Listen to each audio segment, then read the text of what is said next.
स्वागत है आपका हमारे कार्यक्रम पूछिए अपना सवाल में। आपके साथ मैं हूँ ऋतु अंकुश प्रधान। हमारे इस कार्यक्रम के माध्यम से हमारे कृषि विशेषज्ञ देते हैं आपके खेती बाड़ी से संबंधित सभी सवालों के जवाब, और इन सभी सवालों के जवाब देने के लिए हमारे साथ स्टूडियो में मौजूद है डॉक्टर अवधेश चंद्र शुक्ला। डॉक्टर अवधेश जी, आपका बहुत बहुत स्वागत है हमारे कार्यक्रम पूछिए अपना सवाल में। धन्यवाद। डॉक्टर अवधेश जी, अपने कार्यक्रम की शुरुआत करते हैं और लगाते हैं अपने सबसे पहले कॉलर को कॉल, जो है मिथिलेश कुमार उपाध्याय गाजीपुर से। तो लगाते इनको कॉल।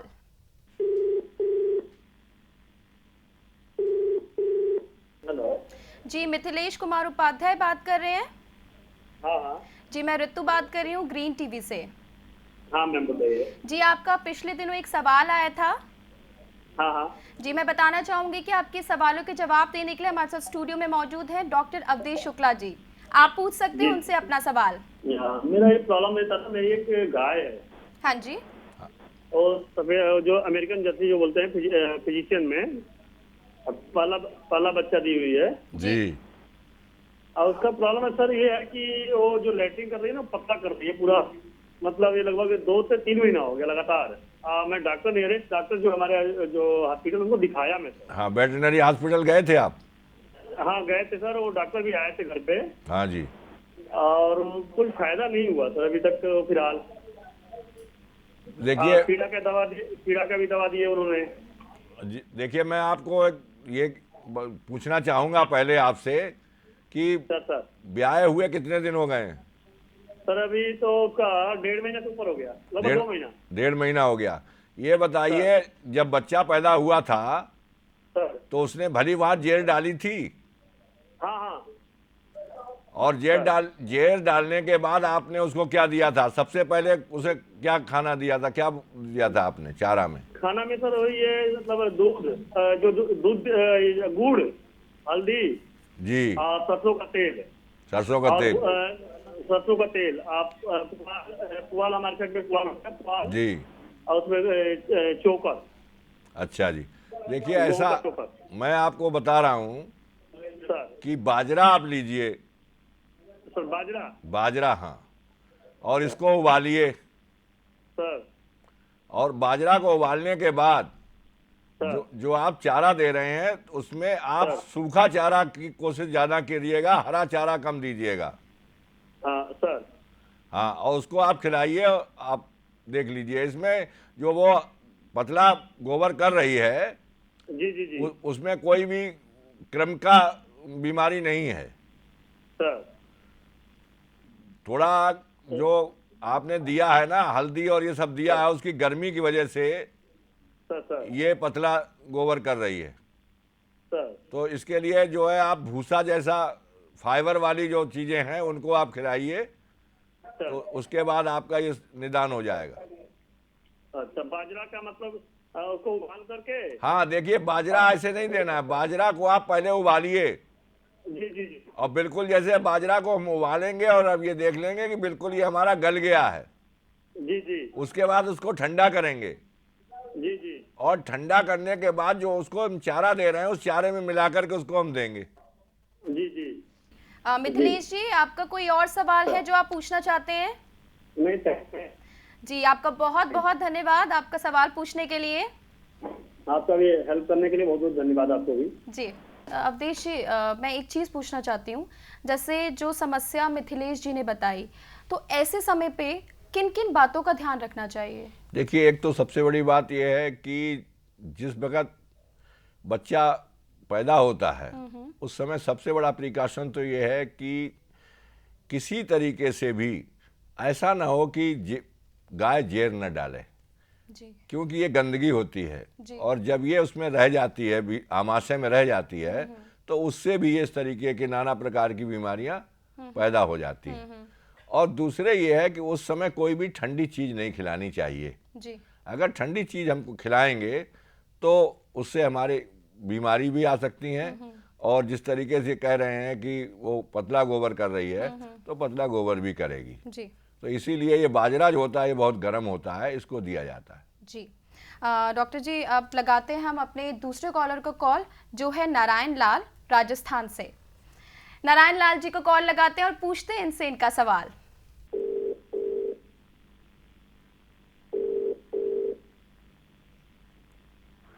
हेलो।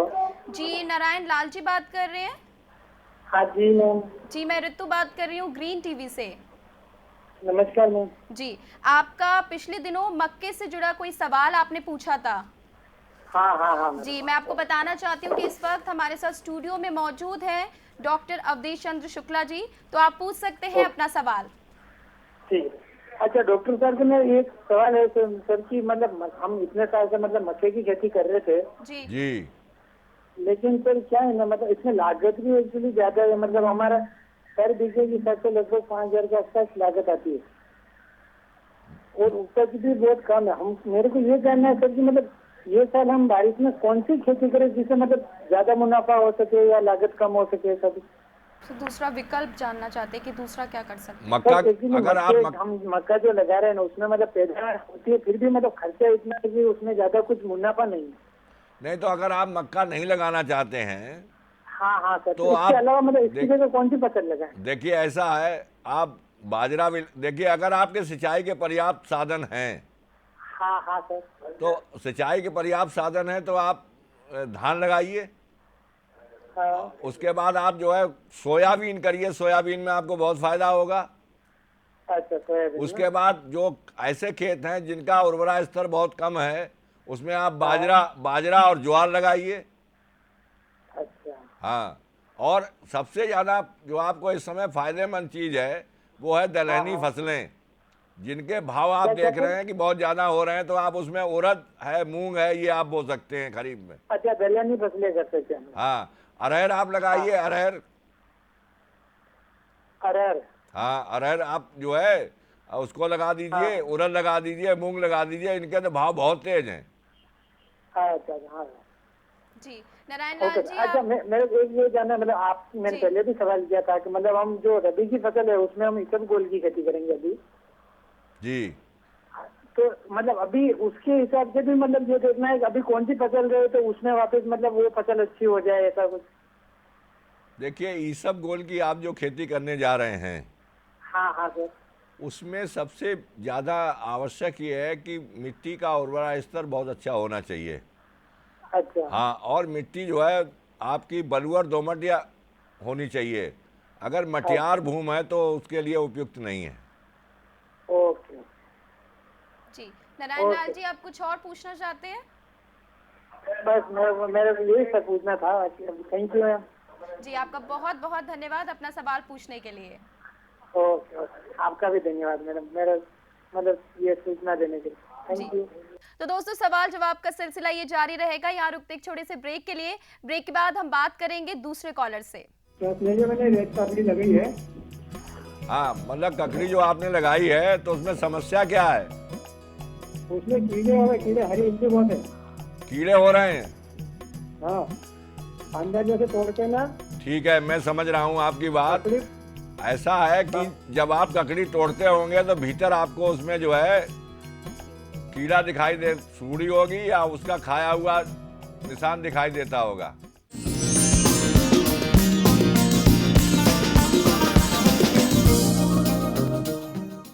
दोस्तों ब्रेक के बाद आप सभी का स्वागत है पूछिए अपना सवाल में। और अगर आपका भी कोई सवाल है जो आप हमसे पूछना चाहते हैं तो आप हमसे व्हाट्सएप, फेसबुक या ईमेल के जरिए जुड़ सकते हैं या फिर स्क्रीन पर दिए गए नंबर पर कॉल कर सकते हैं। डॉक्टर अवधेश जी अब लगाते हैं अपने तीसरे कॉलर को कॉल, जो है दिलीप कुमार ठाकुर। इन्होंने इरिगेशन सिस्टम के बारे में पूछने के लिए कॉल किया था। तो लगाते हैं अपने तीसरे कॉलर को कॉल।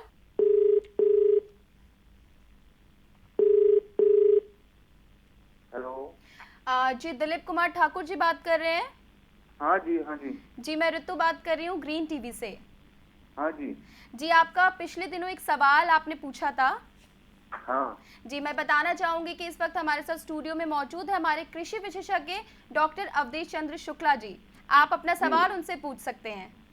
हाँ हाँ, पूछें आप अपना सवाल। जी नमस्कार। नमस्कार जी। मेरा एक ओपन वेल है, ओपन वेल में एक ड्रिप बैठा है, मोटर से ड्रिप किए हैं। Drip irrigation?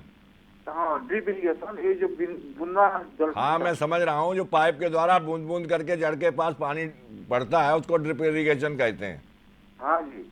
हाँ जी, बताएं। तो इसमें क्या होता है, ये ओपन वेल है, सेंट फिल्टर भी लगाए हैं। जी फिर भी एक उसमें एक ये जो कचरा मैला चले जाता है, जी। तो उसको साफ करने के लिए कोई एसिड लगता है बोलते हैं।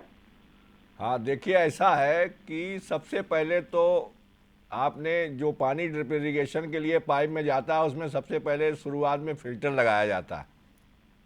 शुरुआत में तो एक सेंट फिल्टर लगाए हैं। हाँ, फिल्टर लगने के बाद कोई गुंजाइश नहीं रहती है कि उसमें फिर कोई चीज़ इस तरीके की जाए जो नोजिल को बंद कर दे। अगर किन्हीं परिस्थितियों बस नोजिल बंद हो जाती है जी तो आप नोजिल को खोल करके जी। और नोजिल को आप साफ कर सकते हैं। पहले तो मैं ये पूछना चाह रहा हूँ कि आप बोल कहाँ से रहे हैं? और मैं बोल रहा हूँ उड़ीसा बलांगीर डिस्ट्रिक्ट से। तो आप किस क्रॉप में आप ये ड्रिप इरिगेशन कर रहे हैं? केरला में। देखिए ऐसा है कि इसको जो पाइप को हम साफ करेंगे जी तो हल्का सा इसमें जो है 0.1% का जो है हम सोडा थोड़ा बस- थोड़ा। हाँ, सॉल्यूशन बना करके लगाते हैं। लेकिन ये लगाने से होता क्या है कि अगर हमारी मृदा का पीएच अगर पहले से ही 7 के ऊपर है तो ये हमारे लिए नुकसानदायक होता है। तो इसके लिए सबसे अच्छा ये है कि जब आप देख रहे हैं कि हमारी ड्रिप इरिगेशन में हमारे जो ऊपर के जिससे पानी आ रहा है बूंद बूंद करके वो बंद हो रहा है, तो आप उसको ऊपर से नोजिल खोलिए और नोजिल को खोल करके आप उस सॉल्यूशन में डाल दीजिए। अच्छा अच्छा। हाँ, जो आपका जो सोडा का जो आपने बनाया, कास्टिक सोडा का सॉल्यूशन बनाया है, उसमें डाल दीजिए। पाइप में डालने से तो नुकसान होगा, वो मिट्टी में जाएगा। और उसको फिर बाद में साफ पानी से धो करके दोबारा फिर से लगा दीजिए। तो पाइप को निकाल कर जो ये क्या है, वो जो नोजल है। देखिए, अगर बार बार आप पाइप निकालेंगे तो आपका इन्वेस्टमेंट ज़्यादा होगा। उसको पूरे पाइप को निकालने की ज़रूरत ही नहीं है। जो कुछ इंटर नोजल है ना, इसमें इंटर नोजल है। देखिए ऐसा है कि जो इसमें नोजिल ऊपर से खोलने वाली नहीं है, नहीं है, इंटर नोजल है, ये पाइप का अंदर है। तब तो आपको जो है आपको पूरा पाइप ही खोलना पड़ेगा। जी हाँ, पाइप खोल करके साफ करके और उसके बाद फिर पाइप को फिर अच्छे पानी से साफ करके तब आपको दोबारा लगाना पड़ेगा, ताकि वो कास्टिक जो है वो आपकी मिट्टी में न जाने पाए। जी, दिलीप कुमार ठाकुर जी, आपका अपना सवाल पूछने के लिए बहुत बहुत धन्यवाद। तो डॉक्टर अवधेश जी, अब हम लगाते हैं अपने अगले कॉलर को कॉल, जो है विकास। इन्होंने मध्य प्रदेश से कॉल किया, ककड़ी से संबंधित अपना सवाल पूछा है। तो लगाते हैं अपने अगले कॉलर को कॉल।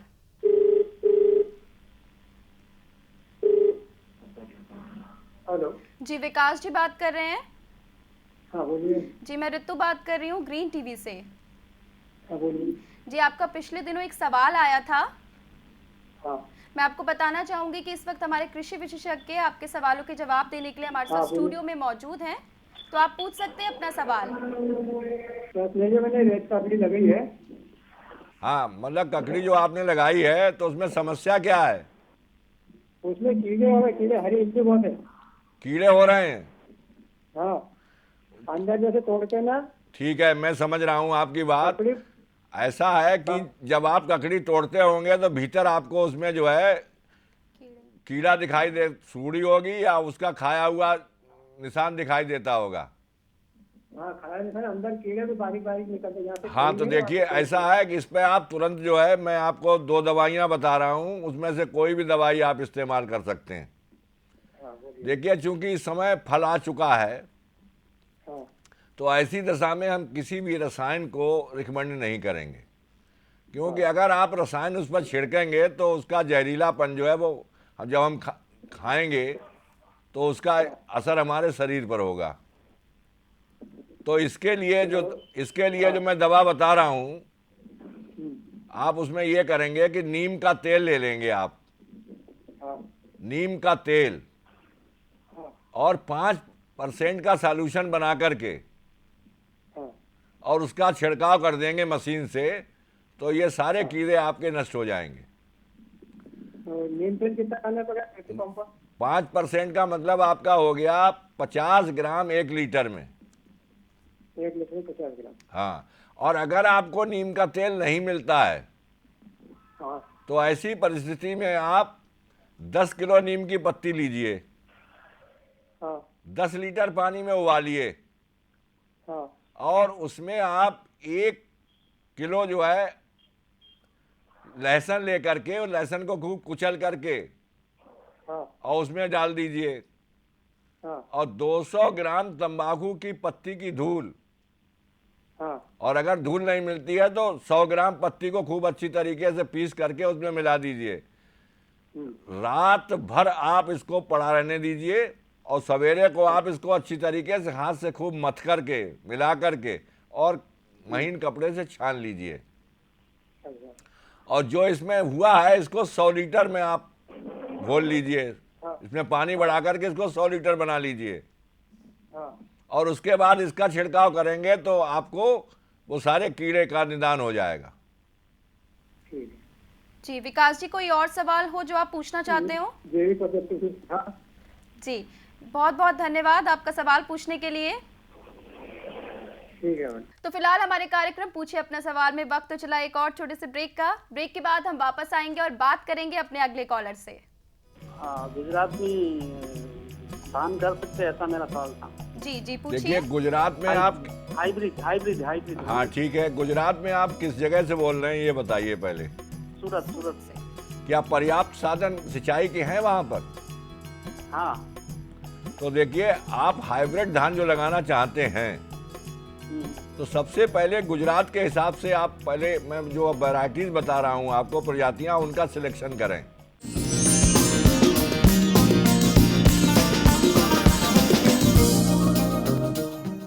दोस्तों ब्रेक के बाद एक बार फिर से आप सभी का स्वागत है हमारे कार्यक्रम पूछिए अपना सवाल में। तो अगर आपका भी कोई सवाल है जो आप हमसे पूछना चाहते हैं तो हमसे आप फेसबुक, व्हाट्सएप और ईमेल के जरिए जुड़ सकते हैं या फिर स्क्रीन पर दिए गए नंबर पर कॉल कर सकते हैं। तो डॉक्टर अवधेश जी, अब हम लगाते हैं अपने अगले कॉलर को कॉल, जिनका नाम है तरुण पटेल। इन्होंने सूरत से कॉल किया है। तो लगाते हैं अपने अगले कॉलर को कॉल और जानते हैं इनसे इनका सवाल।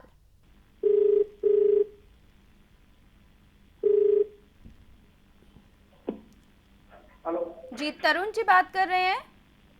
हाँ बोलिए। जी मैं ऋतु बात कर रही हूँ ग्रीन टीवी से। हाँ बोलिए। जी आपने पिछले दिनों अपना सवाल आपने पूछा था।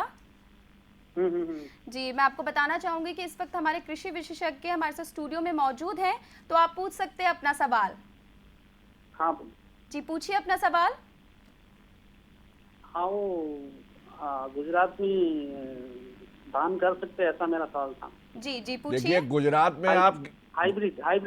हाँ ठीक है, गुजरात में आप किस जगह से बोल रहे हैं ये बताइए पहले। सूरत से। क्या पर्याप्त साधन सिंचाई के हैं वहाँ पर? हाँ।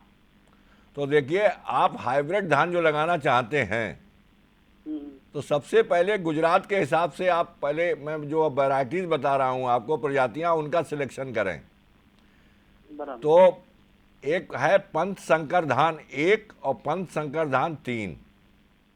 उसके बाद संकर धान 3। हाँ, उसके बाद नरेंद्र यूनिवर्सिटी के द्वारा निकाली गई 2 वैरायटीज हैं, नरेंद्र शंकर धान 2 और नरेंद्र शंकर धान 3। बराबर। उसके बाद है APHR 1 और APHR 2। उसके बाद है इंदिरा सोना। बराबर। और आपके लिए बहुत ही अच्छी वैरायटी में बता रहा हूँ MGR1। MGR1। तो इनमें से आप कोई सिलेक्शन करें और इस बात का ध्यान रखें कि जो भी हाइब्रिड वैरायटी लगाई जाती है उसका दोबारा बीज नहीं होता है, बराबर। क्योंकि जो हाइब्रिड में लगाने के बाद दोबारा अगर उसको हम इस्तेमाल करेंगे तो हमारी उपज बहुत कम हो जाएगी।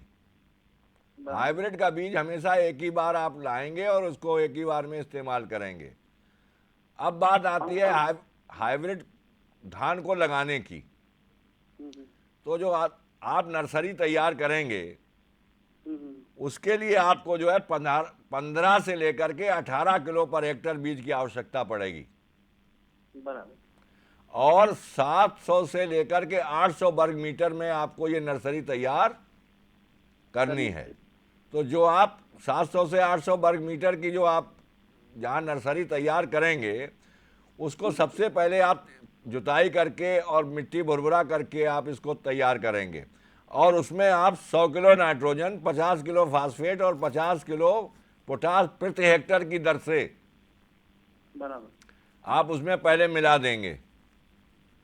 और नर्सरी में जब आप देखें कि नर्सरी हमारी कुछ पीली पड़ रही है, बराबर। तो ऐसी स्थिति में 0.5% का सॉल्यूशन जिंक का बना करके आप उसका स्प्रेइंग करेंगे 15वें दिन पर। बराबर। हाँ, तो इस तरीके से आपकी नर्सरी तैयार हो जाती है, और उसके बाद आप इसकी रोपाई करके और वैज्ञानिक तरीके से खेती करेंगे तो आपको बहुत लाभ होगा। हाँ, ये बारिश के टाइम नहीं करने का है हमको थोड़ा। देखिए, बारिश मैं इसीलिए कह रहा हूँ कि बारिश का पानी मिलता है तो आप बहुत ही सौभाग्यशाली हैं। बराबर। लेकिन अगर बारिश का पानी नहीं मिलता है तो उस समय जरूरी है कि हमारे पास सिंचाई के साधन होने चाहिए। हाँ, वो तो है। क्योंकि देखिए, गांव में एक कहावत कहते हैं, धान पान और केरा ये हैं पानी के चेहरा। तो ऐसी दशा में अगर हम बिल्कुल बरसात पे रहते हैं और बरसात नहीं होती है तो हमें हमारी उपज पे बहुत विपरीत प्रभाव पड़ेगा। तो ऐसी स्थिति में हमारे सिंचाई के साधन होना अनिवार्य हैं। बराबर। जी तरुण जी, कोई और सवाल हो जो आप पूछना चाहते हो? मैं यही पूछना था कि गुजरात में ये हो सकता है कि नहीं, इसलिए कौन? जी, आपका बहुत बहुत धन्यवाद हमसे सवाल पूछने के लिए। Okay, thank you. जी, डॉक्टर अवधेश जी, आपने इतनी अच्छी बातें बताई और जितने सवाल पूछे गए थे उनके जवाब दिए। आपका हमारे स्टूडियो में, हमारे शो में आने के लिए बहुत बहुत धन्यवाद। आपको भी धन्यवाद। तो दोस्तों, अगर आपका कोई सवाल हो जो आप हमसे पूछना चाहते हैं तो आप हमसे व्हाट्सएप, फेसबुक या ईमेल के जरिए जुड़ सकते हैं और अपना सवाल पूछ सकते हैं, या फिर स्क्रीन पर दिए गए नंबर पर हमें कॉल कर सकते हैं। तो दोस्तों, फिलहाल मुझे दीजिए इजाजत, मिलते हैं अपने अगले एपिसोड में। तब तक के लिए नमस्ते।